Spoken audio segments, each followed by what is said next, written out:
तो काल भाई लोग उम्मीद करता नहीं कि सब कोई अच्छा हुई और हमेशा अच्छा रहेगा चाहिए। तो भाई लोग वीडियो में शुरू से अंत तक ले बनल रहे क्या कि आज के वीडियो नू अरे मर्दे थंबनेल देख के तो पता चल गल होई कि कितना ज़्यादा गाना फार होके वाला बा। तो जितना भी होली के कचरा गाना बा सब गाना लेके आइल बानी। तो शुरू से अंत तक ले बनल रहा लोगन, तब तक हम पेला तानी लागे भौजी फेना सखियाई है हो, अब की होली में भी आई है कि लागे भौजी फेन सा खियई है हो आ भौजी होलिये में भी है। तो भाई लोग हम यहाँ तक ले जानते रहनी है कि गाय भैंसी बकरी ये सब बियाला तो ओकर फेंसा खाल जाला, लेकिन ई सार कहता रहन कि भौजी के फेंसा खइबा। फेंसा खाए से अच्छा बा कि आओ हम 4-5 हाली मुठ मार देता नी वो गिर जाई ओकरो फेंसा बन सकता।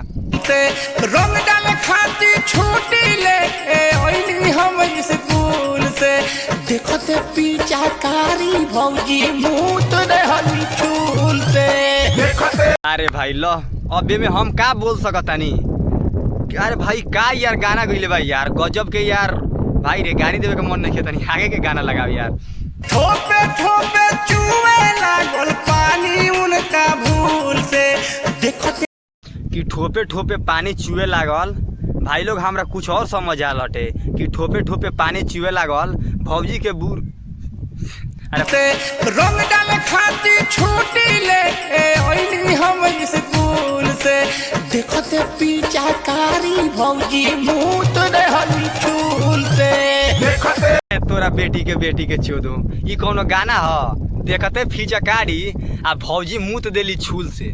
ऐसी बोलबो तो मुहवे में मूत दे, ऐसी बोलबो तो मुहवे में मूत दे बड़ा दुगला आ तोर बहिन चोदो होली में कोनो से बोललो यार उचित नहीं है। सुना तारा सरवा का कहता कि बेसी बोलबा तो मुँहे में मूत देम तारा गड़िया में हम मूत देम।